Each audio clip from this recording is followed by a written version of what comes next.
तारीख 6 अगस्त 1945। समय सुबह के 8:15 और एक धमाका। एक ऐसा धमाका जिसने कुछ सेकंड्स में जापान के लाखों लोगों को हमेशा के लिए गहरी नींद में सुला दिया। यह सुबह जापान के इतिहास में सबसे भयानक और दर्दनाक सुबह थी। लोग अपने अपने काम पर जा रहे थे, बच्चे स्कूल को रवाना हो रहे थे। आम जिंदगी घरों और सड़कों पर रोज की तरह अपने अपने कामों में बिजी थी। लेकिन अचानक लोगों ने आसमान से कुछ गिरता हुआ देखा, जो कुछ सेकंड्स में जमीन पर आ गिरा, जिसके जमीन को छूते ही एक बड़ा धमाका हुआ। चारों ओर केवल धुआं दिख रहा था। आग का एक बड़ा गोला दिख रहा था। चारों ओर तबाही दिख रही थी। एक पल को ऐसा लगा जैसे सूरज खुद जमीन पर उतर आया है। उस समय इन एक्सप्लोजन पॉइंट्स का तापमान कुछ 3000 से 4000 डिग्री सेल्सियस तक पहुंच गया था। इसके बाद अगस्त 9, 1945 को 11:02 पर आसमान से दूसरी तबाही जापान की धरती पर आ गिरी, जिसके बाद जापान ने सेकेंड वर्ल्ड वॉर में अपने हथियार डाल दिए और सेकेंड वर्ल्ड वॉर का अंत हुआ। इस तरह दुनिया ने पहली बार एटॉमिक बॉम्ब की तबाही और दूसरे विश्व युद्ध के भयानक अंत को देखा था। सेकेंड वर्ल्ड वॉर हुई ही फर्स्ट वर्ल्ड वॉर के कारण, लेकिन सवाल ये आता है कि आखिर ये शुरू कैसे हुई? आखिर इतिहास में इतनी बड़ी जंग एक बार फिर क्यों लड़ी गई? हिटलर को ही क्यों सेकेंड वर्ल्ड वॉर का जिम्मेदार माना जाता है? क्यों हिटलर के नाजिज्म ने वर्ल्ड वॉर 2 जैसी जंग को जन्म दिया? और आखिर कैसे दुनिया में शांति बनाए रखने के लिए बनाए गए लीग ऑफ नेशंस को बुरी तरह फेल होते देखा गया? वर्ल्ड वॉर 2, जिसे हम ग्लोबल वॉर के नाम से भी जानते हैं, इस वॉर को काफी बड़े लेवल पर लड़ा गया, जिसमें सभी बड़ी पावर्स ने पार्टिसिपेट किया। इस वॉर में दुनिया 2 भागों में बटा हुआ पाया गया, एकदम वर्ल्ड वॉर 1 की तरह। बस वहां एलाइज और सेंट्रल पावर्स के बीच जंग थी और यहाँ एलाइज और एक्सिस पावर्स के बीच। इस जंग को टोटल वॉर का भी नाम दिया गया, जिसका रीजन वॉर में मेनली सिविलियंस का इन्वॉल्वमेंट था। यानी इस वॉर से पहले सिविलियंस को जंग का पार्ट नहीं बनाया जाता था, लेकिन यहाँ सिविलियंस को भी नहीं बख्शा गया। इस वॉर में सिविलियंस ने भी अपने देश का साथ देने के लिए जो बन पड़ा किया, जिस कारण सभी देश कॉमनर्स को भी जंग का हिस्सा मानने लगे।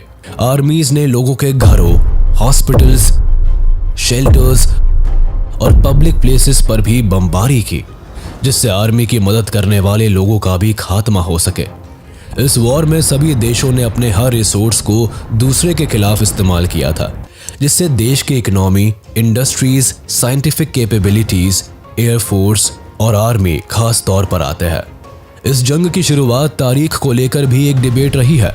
कुछ लोगों का कहना है कि वॉर सितंबर 1, 1939 को शुरू हुई, लेकिन कुछ लोग इसकी शुरुआत 1937 के सीनो जापानीज वॉर को ही मानते हैं।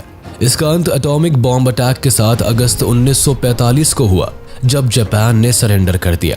सेकेंड वर्ल्ड वॉर में करीब 60 से लेकर 80 मिलियन लोगों ने अपनी जान गंवा दी, जिसमें 50 मिलियन लोग सिविलियंस थे और 25 मिलियन सोल्जर्स। दुनिया में इसके बाद और इससे पहले इतने बड़े नंबर्स में कभी इतने लोगों की जान नहीं गई थी, जिस वजह से इस वॉर को deadliest conflict in human history कहा जाता है। वर्ल्ड वॉर 2 में दुनिया 2 गुटों में बट गई थी, जिसे अलायंसेस के नाम से जानते हैं। पहली पावर का नाम था एलाइज पावर, जिसमें UK, France, USA, USSR, China, Poland, Yugoslavia और ग्रीस आते थे। दूसरी थी एक्सिस पावर, जिसमें नाजी जर्मनी, इटली और जापान आते थे। वैसे आपको बता दें कि इटली फर्स्ट वर्ल्ड वॉर में एलाइज पावर के साथ था, लेकिन कुछ चीज़ों को लेकर मनमुटाव के कारण इटली ने अपना पाला बदल लिया और एक्सिस पावर का हाथ थाम लिया। वर्ल्ड वॉर 2 स्टार्ट होने का सबसे बड़ा रीजन वर्ल्ड वॉर 1 का एंड रिजल्ट था, जिसने पूरे जर्मनी के लोगों में एक बदले की भावना जगा दी। वर्ल्ड वॉर 1 से पहले जर्मनी अच्छे लेवल पर डेवलपमेंट कर रहा था, जिससे इसकी इकोनॉमी भी काफी स्ट्रांग थी। जर्मनी एक पावरफुल और स्ट्रांग नेशन था, इतना कि वॉर के बारे में जानकर भी जर्मनी बिल्कुल नर्वस नहीं हुआ। इसका एक कारण यह भी था कि जर्मनी अपनी आर्म्ड फोर्सेस पर भर भर के पैसा लगाता और उन्हें बड़ा और स्ट्रांग करता जाता। जर्मनी फर्स्ट वर्ल्ड वॉर को लड़ने से पहले ही अपनी जीत को लेकर कॉन्फिडेंट था, लेकिन वर्ल्ड वॉर 1 में एलाइज पावर ने सेंट्रल पावर्स को बुरी तरह हरा दिया। सेंट्रल पावर्स में कॉमनली जर्मनी, ऑस्ट्रो हंगरी और ओटोमन एम्पायर आते थे, जिसमें जर्मनी के साथ सबसे बुरा बर्ताव किया गया। जीते हुए देशों ने हारने वाले देशों को कहीं का नहीं छोड़ा। यूके, फ्रांस और रशिया ने हारने वाले देशों के टुकड़े कर दिए और उन्हें आपस में बांट लिया। 1918 के एंड तक जर्मनी केवल एक हारा हुआ टुकड़ों में बटा देश था, जिसके पास एलाइज देशों की डिमांड्स मानने के अलावा और कोई चारा नहीं था। वॉर ने जर्मनी की इकोनॉमी को डिस्ट्रॉय कर दिया, यहाँ के लोगों को बर्बाद कर दिया और उन्हें अलग अलग देशों का हिस्सा बना दिया गया। वॉर के बाद जर्मनी में पॉलिटिकल, सोशल और इकोनॉमिकल चेंजेस आए। जर्मनी के लोगों में एक डिफरेंस देखने को मिला। यहाँ रिच और पुअर में एक ह्यूज गैप आ गया था, जिससे सोशल अनरेस्ट बढ़ता चला गया। बाकी अनएम्प्लॉयमेंट और कई डिजीजेस भी देखी गई। कई लोग तो केवल स्टारवेशन और बीमारियों के चलते ही मारे गए। जर्मनी के पास अपना देश चलाने के लिए ना तो सरकार थी ना ही पैसा, जिसके कारण ये देश डूबता चला गया। इस देश के रिसोर्सेज भी ऑलमोस्ट फ्रांस और बाकी देशों ने बांट लिए थे। जीते हुए देशों ने जर्मनी के साथ तरह तरह की ट्रीटी साइन की थी, जिसमें इतने कड़े नियम थे जो किसी भी देश को बर्बाद कर सकते थे। वॉर के बाद जर्मनी से सब छीन गया, उसके लोग, उसका स्टेटस, उसकी आर्मी, उसकी पहचान। वर्ल्ड वॉर 1 के एंड में जब जर्मनी हार गया तो एलाइज कंट्रीज ने जर्मनी के साथ ट्रीटी ऑफ वर्साय साइन की, जिसमें काफी हार्श और ह्यूमिलिएटिंग प्रोविजंस थे। ट्रीटी ऑफ वर्साय 28 जून 1919 को ऑफिशियली वॉर एंड के नाम से साइन की गई, जिसमें जीतने वाले सभी देशों ने अपनी अपनी सेफ्टी और सिक्योरिटी के लिए डिमांड्स रखी। लेकिन इन सब में फ्रांस ने सबसे हार्श डिमांड्स रखी। वो इसलिए क्योंकि अगर आप यूरोप के मैप पर नजर डालेंगे तो देखेंगे कि फ्रांस और जर्मनी का बॉर्डर आपस में जुड़ा हुआ है, जिस कारण फ्रांस आने वाले फ्यूचर में कोई भी रिस्क नहीं लेना चाहता था। इसके लिए फ्रांस ने सबसे पहले treaty of reparations, demilitarization of the Rhineland region and the war guilt clause की डिमांड की। आपको बता दें कि राइनलैंड जर्मनी और फ्रांस के बीच का एरिया है, जो कि जर्मनी के पॉइंट ऑफ व्यू से काफी जरूरी था। लेकिन फ्रांस का कहना था कि जर्मनी कम से कम इस एरिया में अपनी आर्मी को कभी भी नहीं खड़ा करेगा, जिससे फ्रांस की सेफ्टी बनी रहे। इसके अलावा वॉर के दौरान वैसे तो हर देश का काफी नुकसान हुआ था, लेकिन फ्रांस ने सारा का सारा नुकसान जर्मनी के सिर थोप दिया। फ्रांस ने जर्मनी को वॉर गिल्ट बताया और वॉर में हुए लॉस को पे करने को कहा। जर्मनी पर उस टाइम में करीब 6.6 बिलियन पाउंड्स का पेमेंट थोपा गया था। इसके अलावा ट्रीटी में डीमिलिटराइजेशन ऑफ मिलिट्री की डिमांड भी शामिल थी। जर्मनी एक लिमिट से ज्यादा मिलिट्री नहीं रख सकता था। इन सारी डिमांड्स ने जर्मनी के लोगों में गुस्सा भर दिया। वो इस ट्रीटी के एकदम खिलाफ थे। इस ट्रीटी ने उनमें बदले की एक भावना जगा दी थी।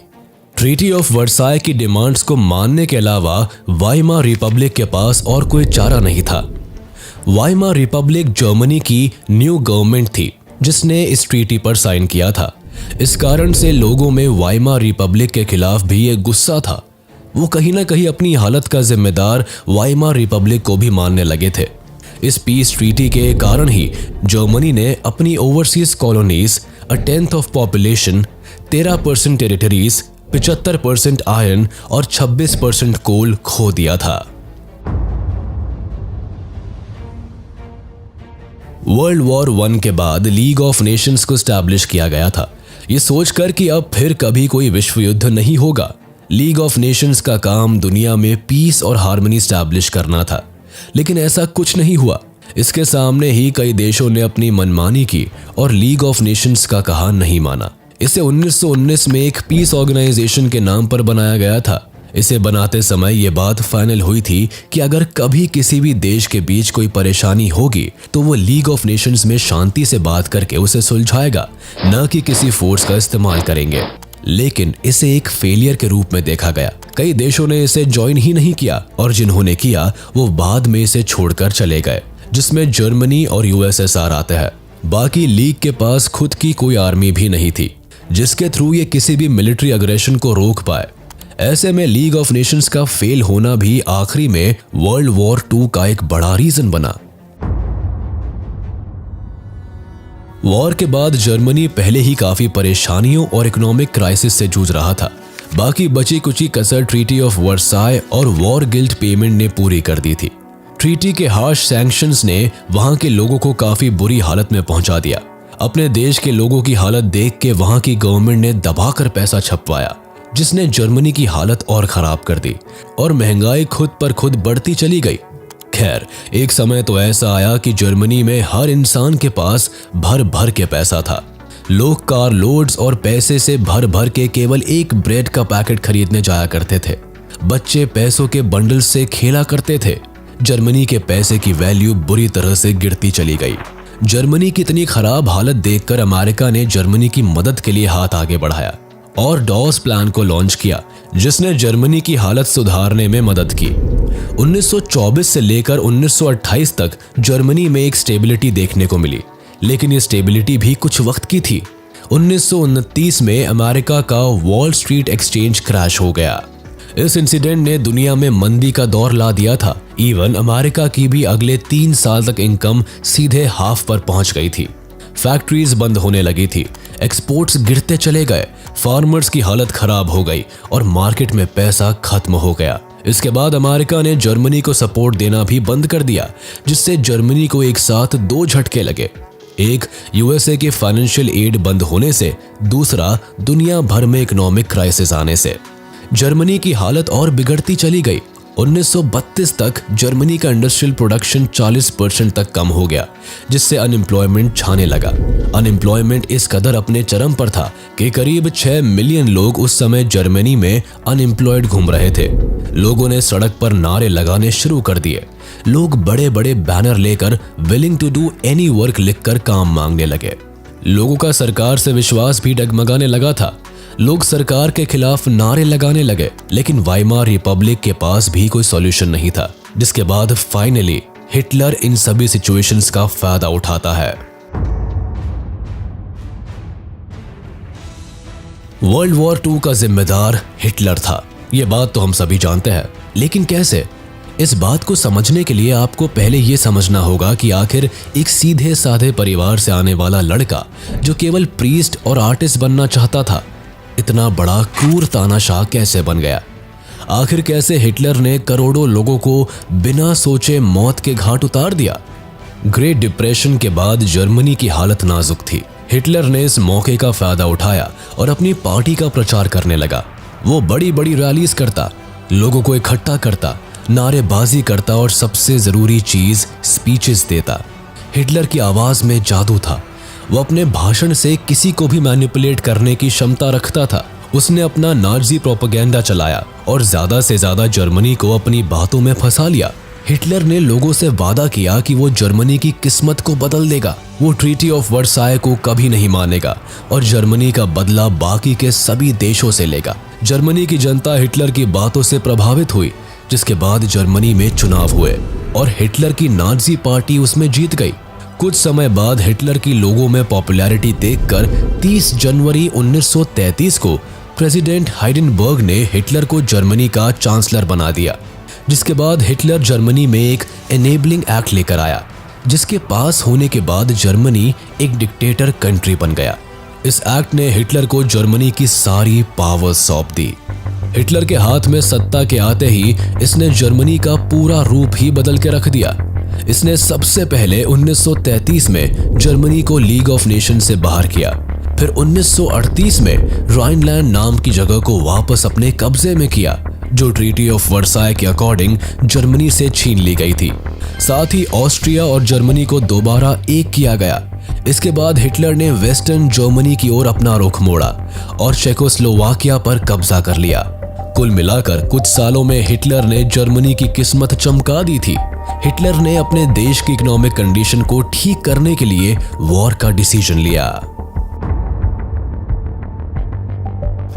सितंबर 1, 1939 को हिटलर पोलैंड पर हमला बोल देता है। इस हमले के लिए भी जर्मनी एक अच्छा खासा प्लान बनाता है। जर्मनी अपने ही सैनिकों को पोलैंड की यूनिफॉर्म पहनाकर खुद के खिलाफ एक अनाउंसमेंट करवाता है, जिससे लोगों को लगे कि पोलैंड ने पहले जर्मनी पर हमला बोला है। जर्मनी तो केवल उसके किए हुए का जवाब दे रहा है। तो बस प्लान के सक्सेसफुल होते ही जर्मनी पोलैंड पर हमला बोलता है। जिसके बाद 2 दिन के अंदर ही इस वॉर में फ्रांस और यूके भी पार्टिसिपेट करते हैं।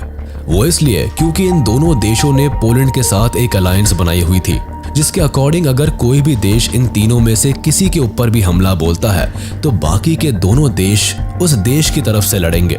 जिसके बाद 3 सितंबर को यूके और फ्रांस जर्मनी पर अटैक कर देता है, जिसमें Australia, New Zealand, south Africa and Canada भी शामिल हो जाते हैं।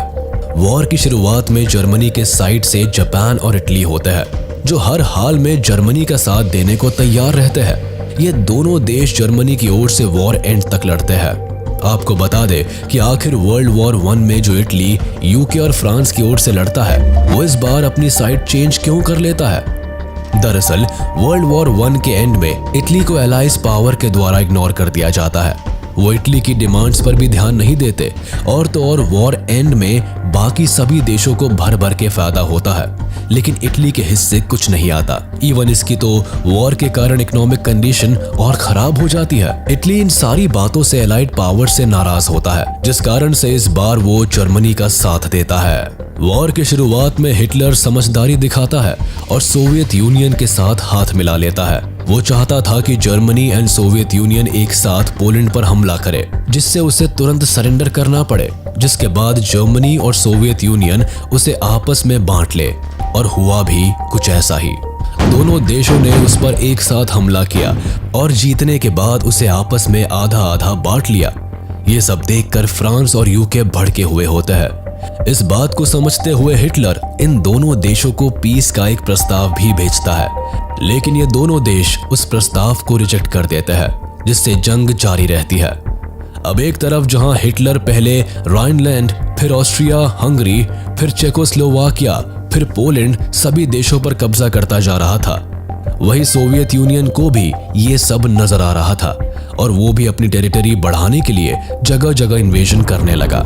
उसने पोलैंड का आधा हिस्सा लेने के बाद बाल्टिक नेशंस पर हमला किया, जिसमें एस्टोनिया, लाटविया और लिथुआनिया आते थे। सोवियत यूनियन इन तीनों देशों को आसानी से जीत लेता है। इसके बाद सोवियत यूनियन फिनलैंड पर कब्जा करता है, जिसके बाद सोवियत यूनियन खुद को लीग ऑफ नेशन से अलग कर लेता है। दूसरी ओर हिटलर की ज्यादा से ज्यादा टेरिटरी हासिल करने की चाह और बढ़ती जा रही थी, जिस कारण वो अप्रैल 1940 में डेनमार्क और नॉर्वे पर भी हमला बोल देता है, जिससे वो आयरन ओर के शिपमेंट्स को एलाइज पावर से बचा सके। दरअसल एलाइड पावर्स जर्मनी को रोकने के लिए हर तरह से कोशिश कर रहे थे, जिसमें स्वीडन से जर्मनी तक आयरन ओर को कट ऑफ करना भी उनका एक प्लान था। हालांकि वो इसमें सक्सेसफुल नहीं हो सके। ऊपर से डेनमार्क और नॉर्वे को भी जर्मनी जीत लेता है, लेकिन अब जर्मनी फ्रांस के लगातार इन्वॉल्वमेंट से काफी परेशान हो जाता है, जिसके बाद वो फ्रांस पर अटैक करने का प्लान बनाता है। लेकिन इस बार भी जर्मनी फ्रांस पर डायरेक्ट अटैक नहीं करता, बल्कि वर्ल्ड वॉर 1 की तरह बेल्जियम के सहारे फ्रांस पर अटैक करने का प्लान बनाता है। फ्रांस पर अटैक में इटली जर्मनी का साथ देता है, जिसके बाद 10 जून को इटली फ्रांस पर अटैक करता है। दोनों देश मिलकर करीब 14 जून तक फ्रांस के पेरिस तक पहुंच जाते हैं और फ्रांस को सरेंडर करने के लिए मजबूर कर देते हैं। 8 दिन बाद फ्रांस जर्मनी के साथ एक ट्रीटी साइन करता है और हार मान लेता है। जर्मनी का फ्रांस को केवल कुछ दिनों में हराना बहुत बड़ी बात थी। इस इंसिडेंट के बाद लोग हिटलर से डरने लगे थे। कोई देश नहीं चाहता था कि हिटलर उनसे पंगा ले। हर तरफ हिटलर के नाम का डंका बज रहा था। लेकिन यूके अब भी हार नहीं मानता। वो हिटलर के शांति प्रस्ताव को रिजेक्ट कर देता है, जिसके बाद जुलाई में जर्मनी और यूके के बीच एयर बैटल ऑफ ब्रिटेन शुरू हो जाती है। ब्रिटेन की उस समय एयर पावर काफी ज्यादा मजबूत थी, जिस कारण दोनों देश आपस में हवा में लड़ते हैं। लेकिन यहाँ जर्मनी की एयरफोर्स यूके की एयरफोर्स के सामने वीक पड़ जाती है, जिसके बाद हिटलर प्लेन्स के थ्रू यूके की अलग अलग स्टेट्स पर बॉम्ब गिरवाने लगता है। लेकिन इससे कुछ होता नहीं है। ब्रिटेन हार मानने को तैयार ही नहीं था। इसी बीच जर्मनी, इटली और जापान के ट्राइपार्टाइट पैक्ट को हंगरी, स्लोवाकिया और रोमानिया भी ज्वाइन कर लेते हैं, जिससे एक्सिस की पावर्स और ज्यादा बढ़ जाती है। जिसके बाद एक्सिस पावर्स भी हिटलर का सपोर्ट पाकर अपना दमखम दिखाने लगती है, जिससे इटली ग्रीस पर अटैक कर देता है। लेकिन यहाँ ब्रिटेन ग्रीस की मदद के लिए खड़ा रहता है, जिससे इटली को ग्रीस में ब्रिटेन की आर्मी खदेड़ देती है। लेकिन हिटलर यहाँ इटली का साथ देने के लिए अपनी आर्मी भेजता है, जिससे दोनों देश दूसरी बार ग्रीस पर अटैक करते हैं और उसे भी जीत लेते हैं। अब ऐसे करके कुछ समय के लिए वॉर चलता जाता है। देखा जाए तो 1940 तक वर्ल्ड वॉर 2 में पूरे यूरोप में हिटलर की मदद के लिए हर कोई तैयार था, जिसके कारण हिटलर इस समय अपनी पावर के पीक पर था। लेकिन अपनी पावर के नशे में हिटलर यहाँ एक गलती कर देता है, जिसके कारण जर्मनी वॉर हार जाता है। दरअसल जैसे ही हिटलर को दिखता है कि वो वॉर जीत रहा है, वो लगे हाथ अपने सालों से देख रहे सपने को भी सच करना चाहता है, जिसके अकॉर्डिंग हिटलर ईस्टर्न यूरोप पर कब्जा करना चाहता था, जो कि यूएसएसआर का पार्ट होता है। हिटलर 1941 में सोवियत यूनियन पर वॉर डिक्लेयर कर देता है, जिसके लिए ऑपरेशन बारबारोसा चलाया जाता है। इस ऑपरेशन के तहत हिटलर सबसे पहले अपने और सोवियत यूनियन के साथ की गई रिबेनट्रॉप पैक्ट को तोड़ देता है। हिटलर को लगता है कि सोवियत यूनियन को आराम से हरा देगा, हालांकि स्टार्टिंग में होता भी ऐसा ही है। जर्मन आर्मी धीरे धीरे करके सोवियत यूनियन को ईस्ट की ओर से जीत रहा होता है। वो एक एक करके सोवियत के देशों को जीतता चला जाता है, लेकिन केवल दिसंबर तक। उसके बाद सोवियत यूनियन में बहुत ही भयानक बर्फबारी होने लगी, जिसमें केवल सोवियत यूनियन ही लड़ने में सक्षम थी। बाकी किसी भी देश के लिए इतनी बर्फ में लड़ना नामुमकिन था। इसलिए ठंड का महीना आने से पहले जर्मनी सोवियत का जितना पार्ट जीत सकती थी, जीतती है। लेकिन उसके बाद सोवियत आर्मी पूरी जर्मन आर्मी को उल्टे पांव बर्लिन तक खदेड़ देती है। हिटलर वेस्ट में ब्रिटेन और ईस्ट में सोवियत यूनियन को एक साथ संभालने में नाकामयाब हो जाता है। सोवियत यूनियन की आर्मी हिटलर की सेना को मात देती है, जिससे सोवियत यूनियन का भी दुनिया में एक नया दौर देखने को मिलता है।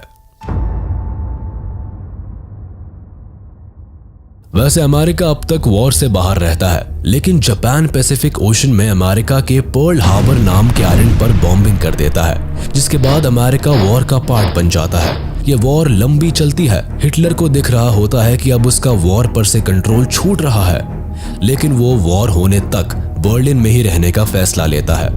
जहां हिटलर को जब खबर मिलती है कि जर्मनी वॉर में हार गया है, वो खुद को और अपनी वाइफ को शूट कर देता है, जिसके बाद दुनिया के सबसे खतरनाक तानाशाह का अंत होता है। हिटलर की मौत की खबर जैसे ही न्यूज में आती है, जर्मनी सरेंडर कर देता है, लेकिन जापान अभी भी हार नहीं मानता।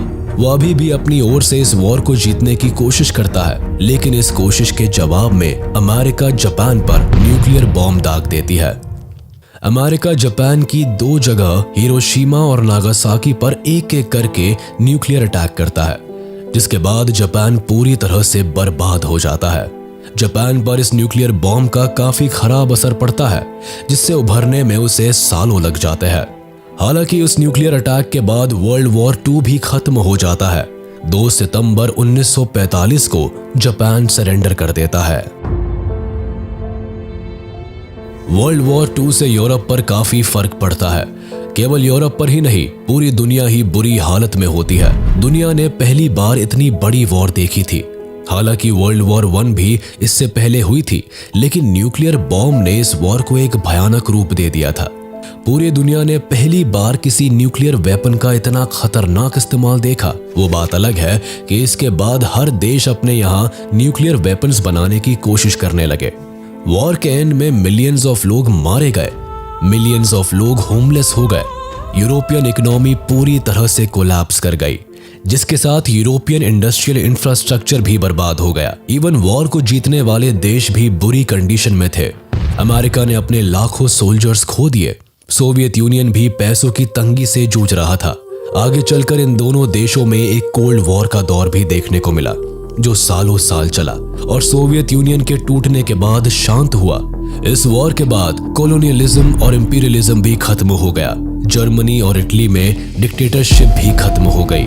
जर्मनी को 2 भाग में बांट दिया गया, West Germany and East Germany. West Germany को ब्रिटेन, फ्रांस और यूएसए कंट्रोल करते थे और ईस्ट जर्मनी को यूएसएसआर। वर्ल्ड वॉर 2 के बाद अफ्रीका और एशिया में फ्रीडम और नेशनलिस्ट मूवमेंट्स चलने लगे, या यूं कहिए कि काफी तेज हो गए, जिसमें ब्रिटेन की कॉलोनीज इंडिया, म्यांमार और इजिप्ट, अमेरिका की कॉलोनी फिलीपींस, फ्रांस की कॉलोनी इंडो चाइना और डच की कॉलोनी इंडोनेशिया शामिल थे।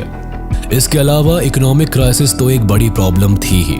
जिसके कारण अनएम्प्लॉयमेंट काफी तेजी से बढ़ता देखा गया। इसके अलावा यूएनओ यानी यूनाइटेड नेशंस ऑर्गेनाइजेशन का जन्म हुआ। लीग ऑफ नेशंस को खत्म कर दिया गया क्योंकि वैसे भी वो किसी काम का था नहीं।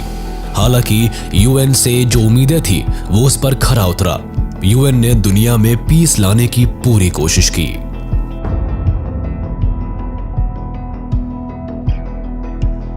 वर्ल्ड वॉर 2 के टाइम इंडिया ब्रिटेन के अंडर आता था, जिससे वो ऑटोमेटिकली एलाइज पावर का पार्ट बन गया था, जिसके कारण इंडिया से करीब 2.5 मिलियन सोल्जर्स एक्सिस पावर के खिलाफ लड़े थे, जिसमें से करीब 87,000 इंडियन ट्रूप्स ने अपनी जान गंवा दी थी और करीब 34,354 सोल्जर्स बुरी तरह से घायल हो गए थे।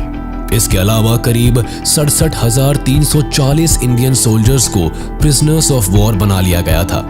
वर्ल्ड वॉर 1 के वक्त ब्रिटिश सरकार ने भारत के न सिर्फ सैनिकों को युद्ध में उतारा, बल्कि हमारे यहाँ से खाने पीने का सामान वगैरह भी अब लंदन एक्सपोर्ट होने लगा, ताकि वहाँ लड़ रहे सिपाहियों को खाने की कमी न झेलनी पड़े।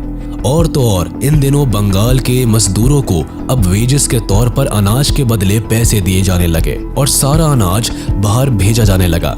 अब मजदूरों के हाथ में पैसे थे, लेकिन बाजार में अनाजों की कमी के चलते अनाजों की ऊंची कीमत आम जनता के लिए मुश्किलें पैदा कर रही थी। ऐसे में छोटे छोटे खेतीहर और मजदूर वर्ग के लोग अपने घर कर ब्रिटिश सेना में नौकरी ढूंढने चल दिए। ऐसे में लाखों औरतें, बूढ़े और बच्चे सड़कों पर रहने को मजबूर हो गए। 1943 में बंगाल में फेमाइन आ गया, जिसमें लगभग 30 लाख आम आबादी भूख और बीमारियों से मारी गई। हमारे यहाँ से पहले से ही जूट और कॉटन जैसे कच्चे माल ब्रिटेन भेजे जा रहे थे, जिससे कि इंडिया उनके लिए बस एक मार्केट बना हुआ था। अब ऐसे में अनाजों और खाने के सामान का बड़े लेवल पर एक्सपोर्ट भारत को लंगड़ा कर रहा था। हालांकि युद्ध समाप्ति के बाद भारत में भारत छोड़ो आंदोलन अब जोरों पर था और युद्ध में हुए बर्बादी के बाद अब ब्रिटिश सरकार भी इतने बड़े लेवल पर हो रहे आंदोलन को दबाने में असमर्थ महसूस कर रही थी। तब जाके कहीं 1947 के अगस्त में भारत ब्रिटिश के चंगुल से मुक्त हुआ। हमें उम्मीद है कि वर्ल्ड वॉर 2 का ये इन्फॉर्मेटिव वीडियो आपको पसंद आया होगा। वीडियो अच्छी लगी हो तो इसे लाइक शेयर जरूर करें और चैनल को सब्सक्राइब करना ना भूलें।